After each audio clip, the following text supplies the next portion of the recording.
Sixers have hired Daryl Morey to be their president of basketball operations. Well, it's not official yet, but it's everything but official. Yeah, this move is pretty interesting. A lot of thoughts on this move. Well, I think first of all, going back to with Daryl Morey's resignation from the Rockets, it really seemed like it was more of a firing by Tillman Fertitta, the owners of the Rockets, rather than a resignation. And maybe he was just allowed to, resign instead of being actually fired. So I guess that's my first thought, but that really isn't like a major. That's a kind of a minor thought. I kind of want to get into what this move means for the Sixers. Elton Brand, he's still gonna be there. I guess it's going to be interesting to see the power dynamic. I'm assuming that Daryl Morey maybe has more power or more say on basketball operation decisions because he is the president of basketball operations. That's the title. But I'm assuming they do have to work together. And that's kind of my first thought. My second thought is it's going to be interesting what kind of moves they make. And they have to find a way to trade Horford. Because he does have a huge contract and he doesn't really fit with that team. I do think on the right team he's still a very good player, and he just doesn't fit on a team with two bigs. I thought when they made the signing at the time, I thought he would fit, but I thought he would stay at the 3-point line the whole time, play excellent defense, and provide backup. Or you need center relief when you do have Joel Embiid, who is very injury prone. But he did actually help with times when Joel Embiid was injured, but when Joel Embiid and Al Horford were on the court together in the paint, it really didn't make sense. The spacing was horrible, and that was one of the reasons they lost in the playoffs. They didn't have Ben Simmons, but they definitely wouldn't have gone far, even if they had Ben Simmons, just because the spacing was horrible. So they're gonna have to get rid of Al Horford. One popular trade I've seen is like the Buddy Hield deal. I mentioned that in my mock draft 1 or mock draft 2, or mock draft part 2, something like that. Basically it would be Al Horford for Buddy Hield. The contracts match up. But maybe the Sixers have to throw in a first round pick or something like that. And I don't know if that's enough. The only way I can see that being enough is if that relationship between Buddy Hield and the Kings has soured that much. It has soured, but it mostly looks like it's towards the coach Luke Walton, not at the Kings organization. But again, not trying to speculate here. But we do know that Buddy Hield wants a trade, so I think it's possible you could see a kind of Al Horford Buddy Hield trade template, something like that.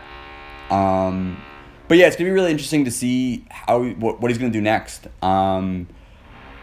They don't really have any first round picks besides their own for the next couple of years. They don't have their own first round pick this year, but it's weird. It's like tons of protections. I think they've traded it twice.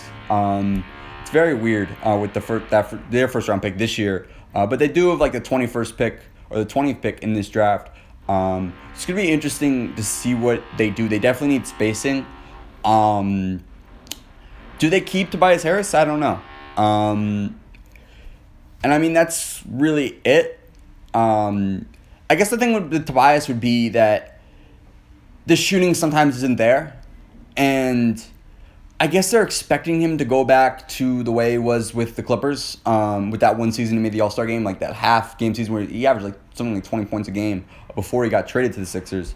But the thing with that is he was the number one option on that team, so it was very easy for him to get points. Not that he didn't have a great half season there, but he was the number one option, and I don't think he's going to be able to replicate that in Philadelphia just because there's only one ball, and there's only so much you can do with one ball, and so many people can only get so many stats and so many points and all that stuff. So I don't think he's going to be able to go back to Clippers, Tobias Harris. I do think the way this contract works is if he's a viable third option. And technically, it won't, like, statistically, it won't look up on, I guess, the max, because he's getting paid the max. If you're a third option, that really isn't worth it. But for a team that needs spacing really badly, it would kind of work. So I guess it would work then. But it's just like a specific scenario. I guess you just need spacing. But I get the 3-point shot has to be there. So yeah. I mean, that's really it. I guess you could talk about the James Harden connection. They do. Daryl Morey and James Harden have a great connection. He traded for them and all that stuff. It's like they're like very good friends or whatever. So I guess maybe they're trying to recruit James Harden, but I don't see that happening. Before I get into like why I don't see that happening, I guess the other part to this is that they were rumored to try to recruit James Harden to their team. Obviously, they would have to trade for him or sign him free agency in 2023. Or in 2022 when his player option is up. If he doesn't select his player option, then it would be in 2022. So yeah, I don't really see that as a viable option because it's going to cost a lot to get him. And they just don't have the assets. They don't have the young players. I mean, they have Thibault. Shake Milton's pretty good, but you don't have enough young players. You don't have enough draft picks to really trade for James Harden. And if James Harden somehow becomes available in the next 48 months via trade, I don't think the Sixers are going to win the betting war that happens. So I don't really see that the James Harden aspect to this. So yeah, I mean, that's really it. But yeah, I think this is a really good move for the Sixers. I do think he's going to be able to get them out of the kind of stuck position they are now, just, cap-wise and I guess basketball-wise too. And basketball-wise. So yeah, it's going to be interesting to see. And like and subscribe, and thanks for watching.